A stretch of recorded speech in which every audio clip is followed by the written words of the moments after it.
Okay, intervals of concavity.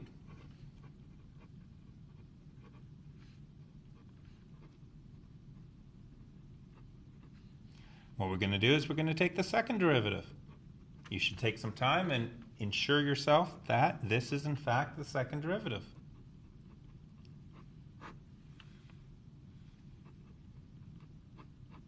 I did some work off camera. Okay, so there is my second derivative. Let's make sure that I wrote it out right. Yep, looks good. So we're going to find second derivative critical points.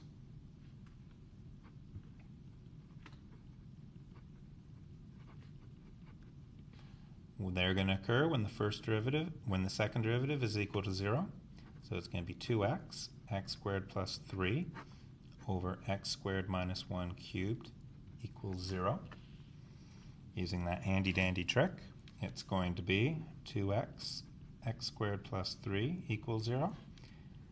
So either 2x equals 0, in which case x equals 0, or x squared equals negative 3, x equals plus or minus square root of negative 3.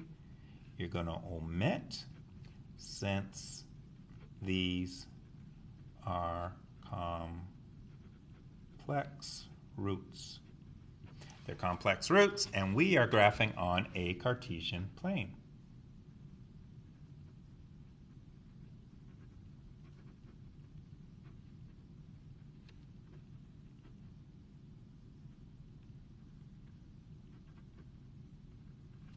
Not sure I spelled Cartesian right there, so I just sort of went really, really fast, and we'll pretend. Okay, so there you go. So we only have one critical value being determined here, but remember, also, we get second derivative critical values when the second derivative is divided by 0. Take the cubed root of both sides.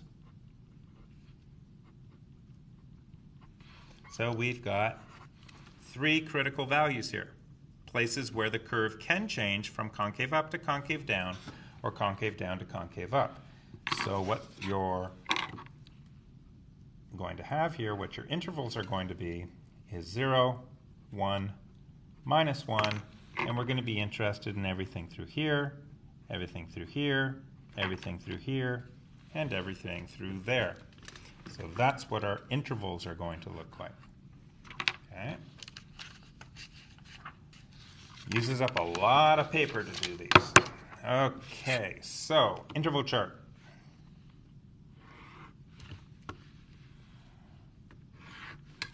X less than negative 1. Negative 1, x to 0. 0, x to 1. X greater than 1. Things that lend themselves to the sign of the double derivative. 2x. That will have input into the overall sign of f double prime. X squared plus 3. That will have input into the overall sign. X squared minus 1 cubed. That will have input to the overall sign. The sign of double prime.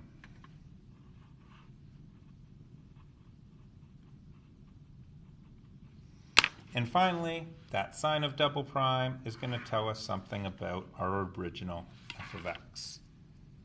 So, taking a look at this, if I put in a negative value into here, I'll get a negative value. If I put in a positive value into here, I'll get a positive value.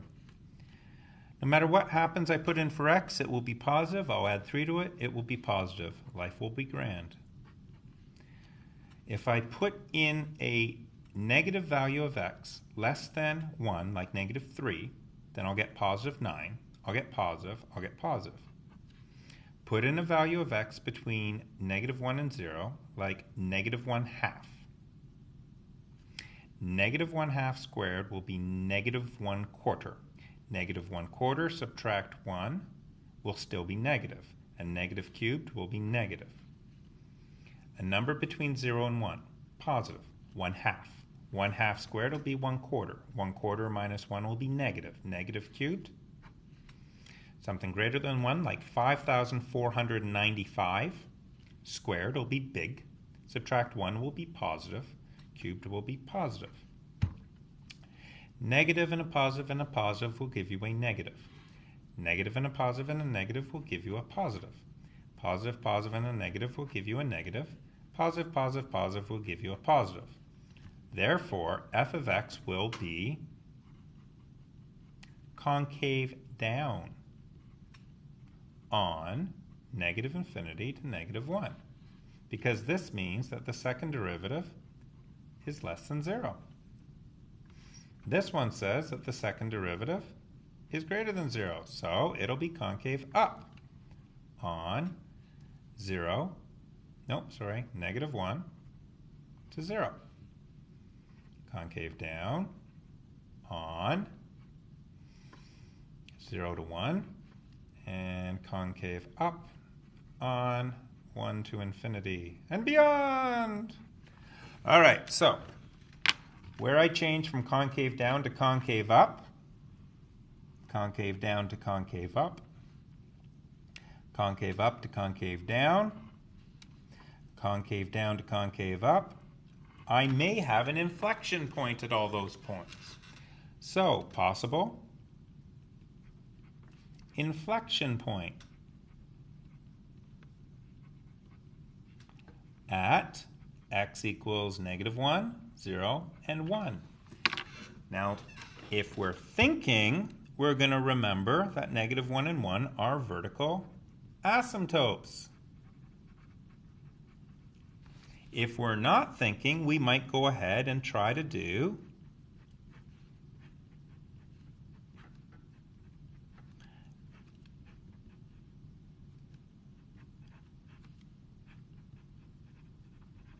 and we will be reminded of that fact, that there's vertical asymptotes. So there's definitely not a point of inflection at x equals -1. There's definitely not a point of inflection at x equals 1. However, at x equals 0, and if we remember from our work that we did with the intercepts, there definitely is an inflection point at 0, 0. All right, kids, we're going to stop here, and then we get to sketch.